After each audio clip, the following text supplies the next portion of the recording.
Good morning friends, so welcome to the prelims booster session. आज का पहला topic है सर्विस चार्ज इन होटल्स।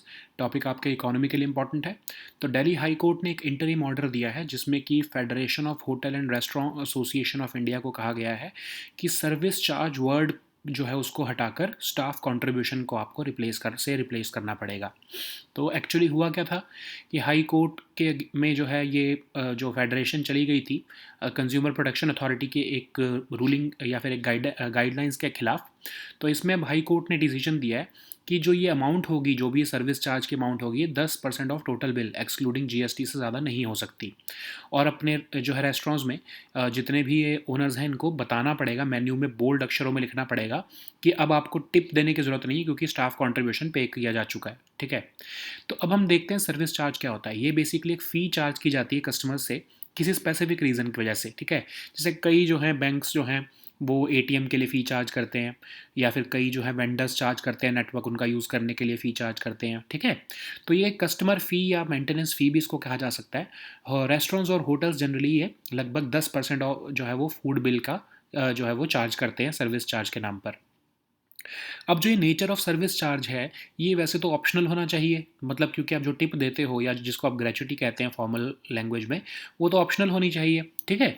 लेकिन जो है ये बहुत से जो है रेस्टोरेंट्स ये आपके बिल में ही ऐड कर देते थे इसको। तो इसीलिए सेंट्रल कंज्यूमर प्रोटेक्शन अथॉरिटी ने जुलाई 2022 में कहा, गाइडलाइंस निकाली कि रेस्टोरेंट्स और होटल्स जो है वो ऑटोमेटिकली सर्विस चार्ज बिल में ऐड नहीं कर सकते कंज्यूमर से, वो किसी और नाम से ऐसे कलेक्ट नहीं कर सकते। तो इसके अगेंस्ट जो है ये रेस्टोरेंट्स जो हैं दिल्ली हाई कोर्ट में चले गए थे। दिल्ली हाई कोर्ट ने जो है कंज्यूमर प्रोटेक्शन अथॉरिटी की गाइडलाइंस के ऊपर स्टे लगाया और कहा कि ये जो अगर सर्विस चार्ज लगाना है रेस्टोरेंट्स को, तो इनको प्रोमिनेंटली डिस्प्ले करना होगा कि 10 आप जो अगर इस रेस्टोरेंट में खाना खाओगे तो आपको 10% या जो भी मतलब चार्जेस हैं वो सर्विस चार्ज पे करना पड़ेगा। ठीक है। तो सीसीपीए ने जो ये गाइडलाइंस निकाली थी एक्चुअली क्योंकि उन्होंने कहा था कि जो ये रेस्टोरेंट्स और होटल्स हैं ये अपने स्टाफ और वर्कर्स को पे करने के लिए सर्विस चार्ज लगाते हैं और ये आर्बिट्ररी है और ये अनफेयर ट्रेड प्रैक्टिस है। ठीक है, as per consumer protection act.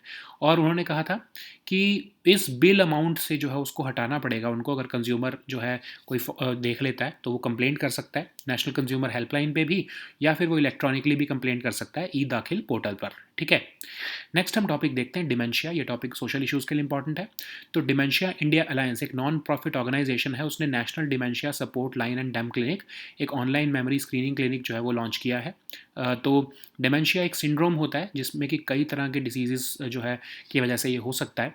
इससे जो नर्व सेल्स और ब्रेन है वो उसमें डैमेज हो जाता है, कॉग्निटिव फंक्शन की वजह जो है वो डिटीरियोरेट होने लगता है, मूड और बिहेवियर में चेंजेस, चीज़ें भूलना, अ, कोई जो है चीज़ों को गुम कर देना, एकदम से जो है चलते हुए या ड्राइव करते हुए लॉस्ट फील करना, कंफ्यूज रहना, ट्रैक ऑफ टाइम को लूज़ कर देना।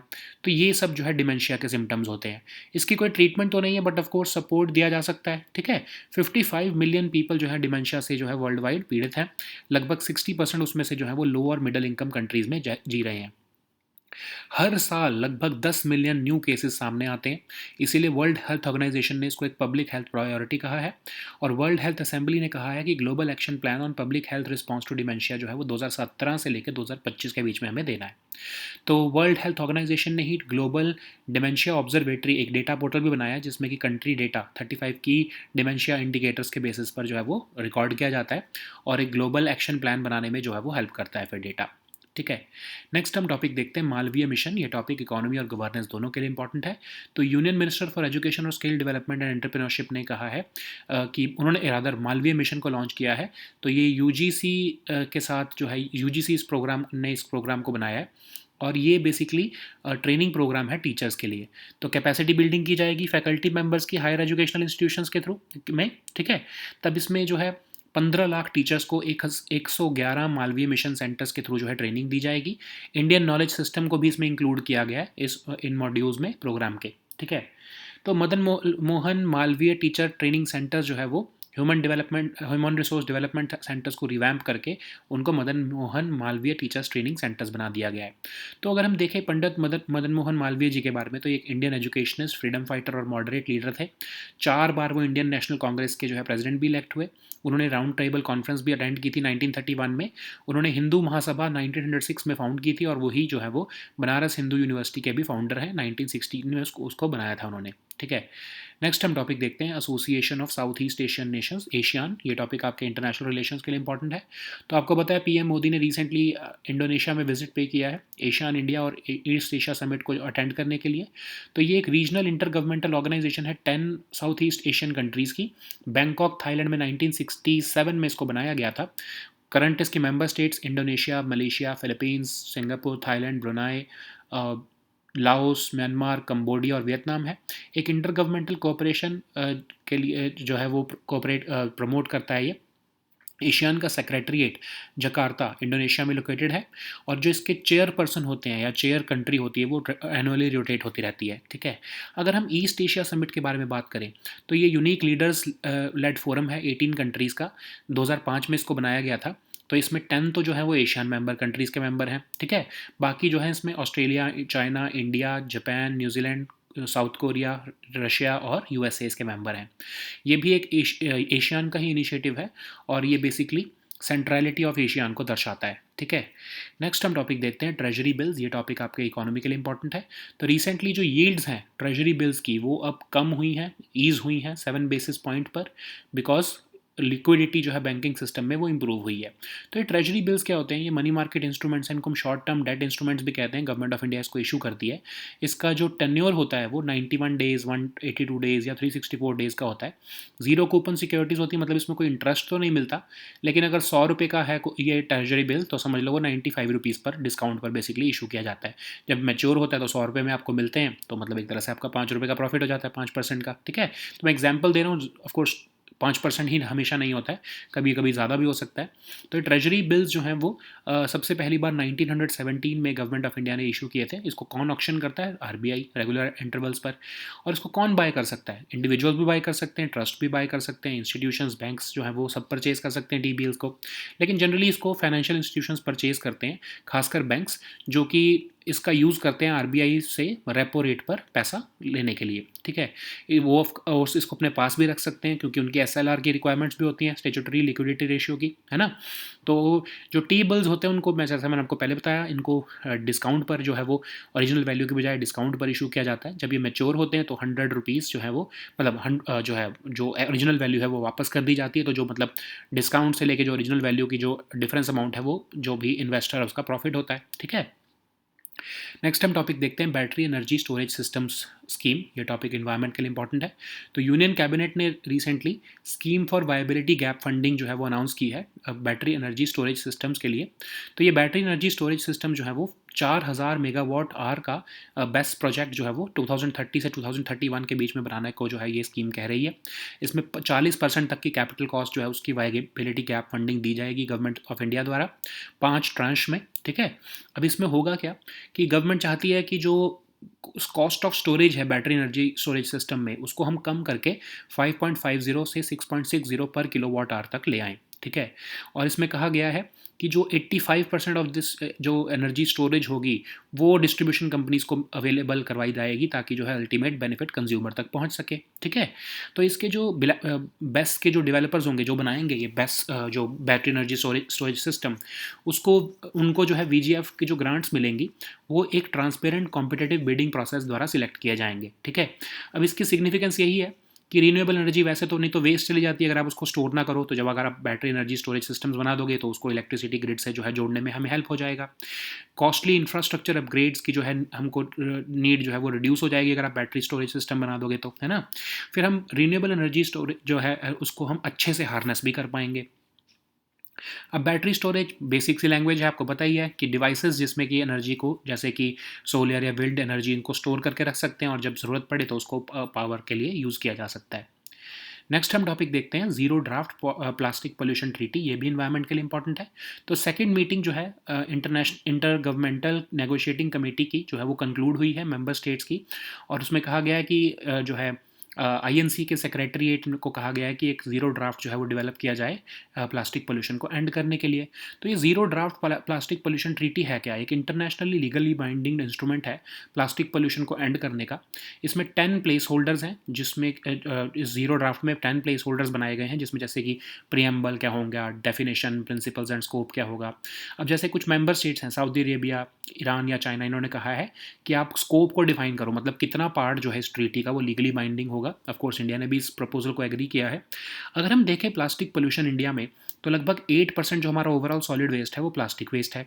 इंडिया लगभग 3 मिलियन टन जो है प्लास्टिक वेस्ट प्रोड्यूस करता है, उसमें से लेकिन सिर्फ 30% ही हम रिसाइकल कर पाते हैं। ठीक है, so now let us see all these topics in English. So the first topic is service charge in hotels. This topic is important for your economy section. So Delhi High Court has recently issued an interim order, and it has directed the members of Federation of Hotel and Restaurant Association of India to replace the term service charge with staff contribution. So High Court has also directed that such amount should not exceed 10% of the total bill, and of course it should not include the GST, and the restaurants should specify on their food menus in bold letters that tips need not be given after paying this staff contribution. Okay, so what is this service charge? So basically it's a fee which is charged to consumers for something specific, like banks charge money or a fee for using the ATM, or some let's say cinema owners, they charge certain network fee, or a vendor charging a fee for making a payment with a credit card. Okay, so these are basically customer service fee or maintenance fee. In context of restaurants and hotels, they generally levy a service charge of 10% on the food bill. So what is the nature of service charge in restaurants and hotels? So generally it is also called informally tip, but formally it is called gratuity.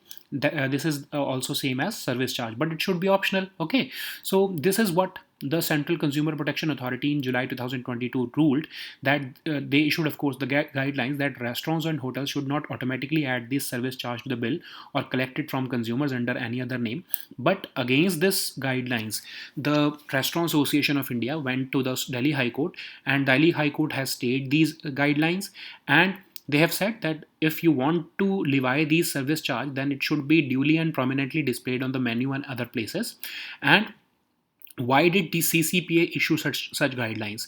So service charge is generally used by restaurants and hotels to pay the staff and workers, but consumer organizations observed that these charge was being patently and arbitrarily applied, and that's why it was considered as a restrictive trade practice under the Consumer Protection Act of 2019. That's why CCPA said that any consumer, if he finds this service charge in violation of the guidelines, he or she can request the concerned establishment to remove it from the bill amount, or he or she can also approach directly to the National Consumer Helpline, and even electronically through the eDakhil portal. Okay.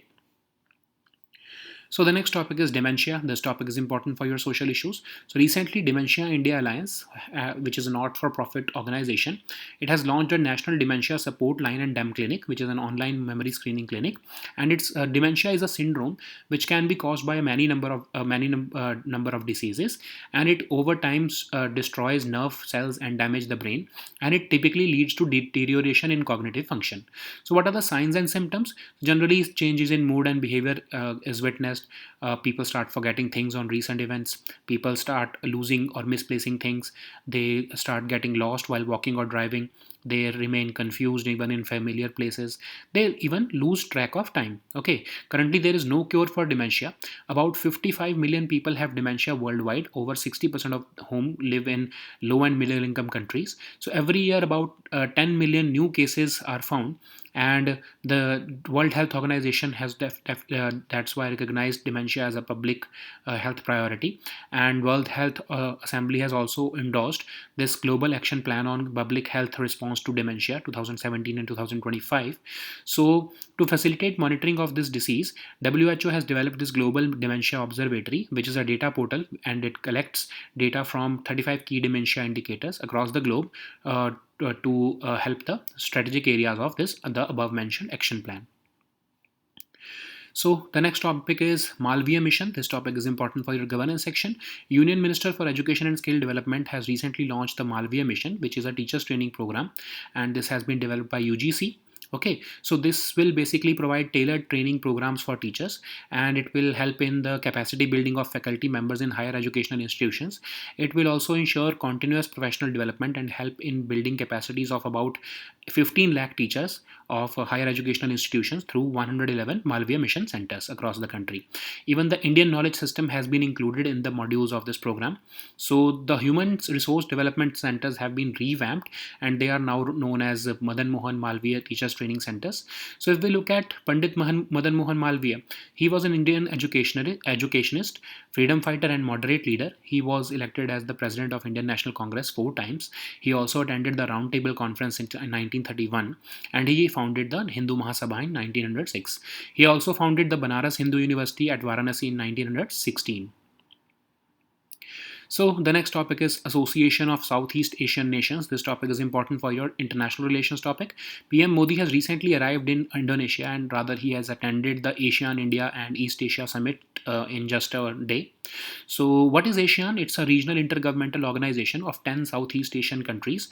It was established in 1967 in Bangkok, that is in Thailand, and the member countries include Indonesia, Malaysia, Philippines, Singapore, Thailand, Brunei, Laos, Myanmar, Cambodia, and Vietnam, and it promotes intergovernmental cooperation. So, ASEAN Secretariat is located in Jakarta, that is in Indonesia, and it is headed by a chair which rotates annually among member states. So, what is East Asia Summit? It is a unique leaders-led forum of 18 countries which are having the objectives of regional peace, security, and prosperity. It was established in 2005, and it allows the principal players in the Asia Pacific region to discuss issues of common interest. So, the members of EAS include the 10 members of ASEAN states, and then the Australia, China, India, Japan, New Zealand, South Korea, Russia, and USA.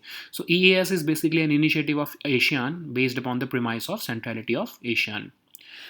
So the next topic is treasury bills. This topic is important for your economy section. So recently, the yields on treasury bills have eased by up to 7 points because of improvement in liquidity in the banking system. So, treasury bills are basically money market instruments. They are short-term debt instruments, and they are issued by Government of India for, let's say, tenors of 91 days, 182 days, and 364 days. They are zero coupon securities. They pay no interest, but they are issued at discount, and when they are redeemed at the face value. Okay, so that's how the investor earns the profit. So they were first issued in 1917, and they are auctioned by the RBI at regular intervals. So who can buy it? Anyone, of course. Individuals, trusts, institutions, and banks can purchase these T-bills. And but of course, the financial institutions generally purchase this more. So banks generally use this treasury bills to get money under repo rate from RBI. They also keep it with themselves to fulfill the SLR requirements. So these T-bills are issued at a discount to the original value. Let's suppose that there is a 100 rupee treasury bill, then it would be issued at let's say 95 rupees or 90 rupees, and after it gets matured, then 100 rupees are paid to the investor. So that's how the person gets profit. There is no interest component here. So the next topic is battery energy storage system scheme. This topic is important for your environment section. So recently Union Cabinet has approved the scheme for viability gap funding for the development of battery energy storage systems. So this battery energy storage system scheme envisages development of 4,000 megawatt hour of BESS projects by 2030 and 2031 period. So this will get financial support of up to 40% of the capital cost as budgetary support, and the VGF will also be disbursed in 5 tranches. Okay, so by offering VGF support, the scheme targets achieving a levelized cost of storage ranging from 5.50 rupees to 6.60 per kilowatt hour rupees. So to ensure that the benefits of this scheme reaches the ultimate consumers, a minimum of 85% of the best project capacity will be made available to distribution companies or the state power companies. So selection of best developers for VGF grants will be carried through a transparent and competitive bidding process. So what is the significance of this? So it will enhance the integration of our renewable energy into the electricity grid. Otherwise it gets wasted. Okay, whatever it is being produced, if you are not storing it, then it is getting wasted. So it will also reduce the need for costly infrastructure upgrades, and it will encourage the growth of a robust ecosystem of BESS, okay, attracting significant investments and generating opportunities for associated industries. So it will also harness the potential of renewable energy sources like solar and wind power. Okay, so what is battery storage? As the name suggests, these are devices which enable energy from renewables like solar and wind to be stored and then released when the power is needed most. Okay, so the next topic is zero draft plastic pollution treaty. This topic is important for environment section. So second meeting of intergovernmental negotiating committee has concluded with member states mandating that INC secretariat should develop a zero draft to end plastic pollution, including in the marine environment. So what is this zero draft plastic pollution treaty? It's an international legally binding instrument to end plastic pollution, including in the marine environment. So this zero draft has about 10 placeholders which would discuss issues like preamble, definitions, principles and scope. So certain member states like Saudi Arabia, Iran and China, they have stressed the importance of defining the scope of a legally binding instrument, that how much uh, conditions would be legally binding under this treaty. So India has also agreed with this proposal. So if we look at plastic pollution in India, then plastic waste accounts for almost 8% of overall solid waste, with Delhi being the largest contributor, followed by Kolkata and Ahmedabad. So India produces about 3 million tons of plastic waste, but unfortunately, the recycling rate for the total plastic waste stands at just 30%. Okay, so these were our topics for today. Please also download the weekly current affairs compilation from our Telegram group today. We'll meet next time with new topics. Until then, goodbye and take care.